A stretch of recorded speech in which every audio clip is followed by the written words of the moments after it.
नमस्कार। घटना चक्र बुक वीडियो में आपका हार्दिक स्वागत है।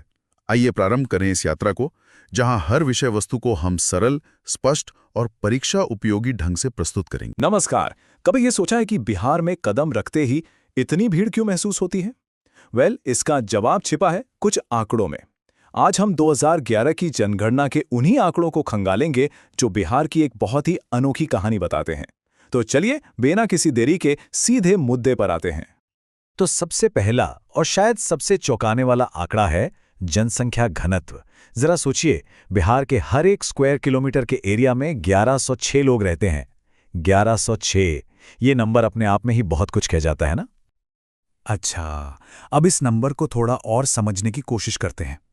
अगर हम पूरे भारत का एवरेज देखें तो वो है 382 और बिहार का कितना था? 1106। मतलब बिहार में आबादी का घनत्व नेशनल एवरेज से लगभग 3 गुना ज्यादा है। अंदाजा लगाया जा सकता है कि इससे राज्य के संसाधनों पर कितना जबरदस्त दबाव पड़ता होगा।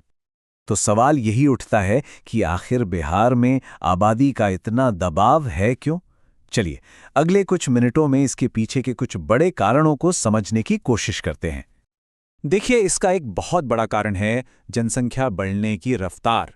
2001 से 2011 के बीच, मतलब उन 10 सालों में बिहार की आबादी 25% से भी ज्यादा बढ़ गई। और इसी टाइम पीरियड में पूरे देश की आबादी कितनी बढ़ी? करीब 17.5%। ये जो फर्क है ना, ये बहुत बड़ा है। और अगर हम इन नंबर्स को थोड़ा और करीब से देखें तो पता चलता है कि 2011 तक बिहार की टोटल आबादी 10 करोड़ का आंकड़ा पार कर चुकी थी। और सबसे दिलचस्प बात क्या है, ये जो बढ़ोतरी हुई ना, इसका एक बहुत बड़ा हिस्सा ग्रामीण इलाकों से आया। मतलब गांव की आबादी 7.4 करोड़ से बढ़कर सीधे 9.2 करोड़ हो गए। तो इसका सीधा सा मतलब क्या हुआ? यही कि बिहार आज भी एक, आप कह सकते हैं, मुख्य रूप से एक ग्रामीण राज्य है। यहां सिर्फ 11.3% लोग ही शहरों में रहते हैं, जबकि पूरे देश का एवरेज 31% से भी ज्यादा है। अब जाहिर है, जब ज्यादातर लोग गांव में ही रहेंगे तो जमीन और बाकी संसाधनों पर दबाव तो बढ़ेगा ही। चलिए अब एक और जरूरी पहलू पर नजर डालते हैं, सेक्स रेशियो यानी लिंगानुपात। और यहां बिहार के आंकड़ों में एक बड़ा ही दिलचस्प और सच कहूं तो थोड़ा हैरान करने वाला विरोधाभास छिपा हुआ है। अब देखिए, पहली नजर में बिहार का जो ओवरऑल सेक्स रेशियो है वो थोड़ा चिंताजनक लगता है। 2011 में हर 1000 पुरुषों पर सिर्फ 918 महिलाएं थीं। ये आंकड़ा 943 के नेशनल एवरेज से काफी कम है। लेकिन कहानी यहीं खत्म नहीं होती, और यहीं पर वो विरोधाभास सामने आता है जिसकी हम बात कर रहे थे। जब हम छोटे बच्चों को देखते हैं, यानी 0 से 6 साल की उम्र के बच्चों का सेक्स रेशियो, तो तस्वीर बिल्कुल पलट जाती है। यहां बिहार का आंकड़ा है 935, जो 919 के नेशनल एवरेज से कहीं बेहतर है। और ये एक बहुत ही पॉजिटिव साइन है। शायद ये आने वाले समय में एक बेहतर भविष्य की तरफ इशारा कर रहा हो।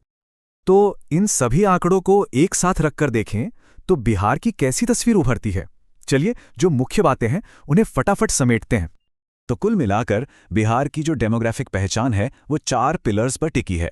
पहला, देश में सबसे ज्यादा आबादी का घनत्व। दूसरा, बहुत तेजी से बढ़ती हुई आबादी।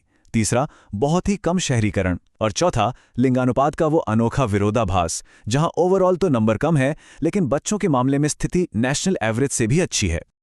और आखिर में ये सारे आंकड़े हमें एक बहुत बड़े सवाल के सामने लाके खड़ा कर देते हैं। सवाल ये कि बिहार की ये जो अनोखी डेमोग्राफिक सच्चाई है, ये इतनी बड़ी आबादी और इसके बढ़ने की तेज रफ्तार, ये सब आने वाले दशकों में राज्य के भविष्य को कैसे आकार देंगे? ये एक ऐसा सवाल है जिसका जवाब ही बिहार के विकास की दिशा तय करेगा।